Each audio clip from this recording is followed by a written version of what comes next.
శివలింగంపై కాలు పెట్టిన భక్తుడు, కాని మహాశివుడే మెచ్చిన గొప్ప భక్తుడు. ఆయనెవరో తెలుసా? తిన్నా అనే ఒక వేటగాడు, శాస్త్రాలు తెలియని ఒక అమాయక భక్తుడు. ఇది ఆంధ్రప్రదేశ్లోని శ్రీకాళహస్తికి చెందిన భక్త కన్నప్ప కథ. ఒకరోజు అడవిలో ఒంటరిగా ఉన్న శివలింగాన్ని చూసి ఇదే నా దేవుడు అని అనుకున్నాడు. ఎవరూ లేరు, చూసుకునేవారే లేరు అని అనుకుని శివుడిని తన దేవుడిగా స్వీకరించాడు. నా దేవుడు ఆకలిగా ఉంటాడు అని భావించి స్వర్ణముఖి నది నుంచి నోట్లో నీరు తీసుకువచ్చి శివలింగాన్ని అభిషేకం చేస్తాడు. తాను వేటాడిన ఉత్తమ మాంసాన్ని నైవేద్యంగా అర్పిస్తాడు. ఉదయాన్నే వచ్చిన పూజారి శివలింగంపై ఉన్న ఎంగిలి చేసిన మాంసపు ముక్కలు చూసి దిగ్భ్రాంతి చెందేవాడు. ఎవరో అపవిత్రమైన పూజ చేస్తున్నారని బాధపడుతూ మహాదేవుడిని ప్రార్థించేవాడు. ఆ రాత్రి పూజారి కలలో శివుడు దర్శనమిచ్చి రేపు దాక్కుని చూసి నిజమైన భక్తి ఏంటో తెలుసుకో అన్నాడు. మరుసటి రాత్రి పూజారి దాక్కుని చూస్తుండగా కన్నప్ప శివలింగం ముందు తాను ఎంగిలి చేసిన మాంసపు ముక్కలు అర్పిస్తూ భక్తితో తన పూజను ప్రారంభించాడు. అప్పుడే శివలింగం కుడి కన్ను నుంచి రక్తం కారడం మొదలైంది. కన్నప్ప భయంతో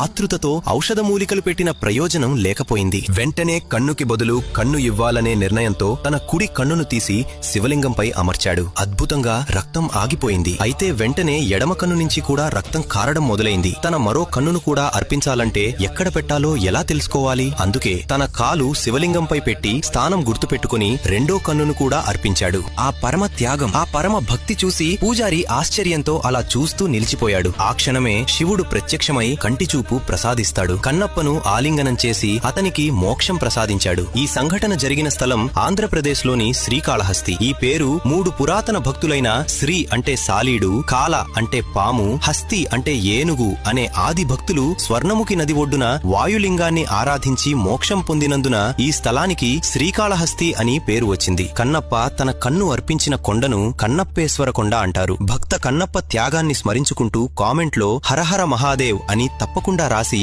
మా ఛానల్ని సబ్స్క్రైబ్ చేసుకోండి.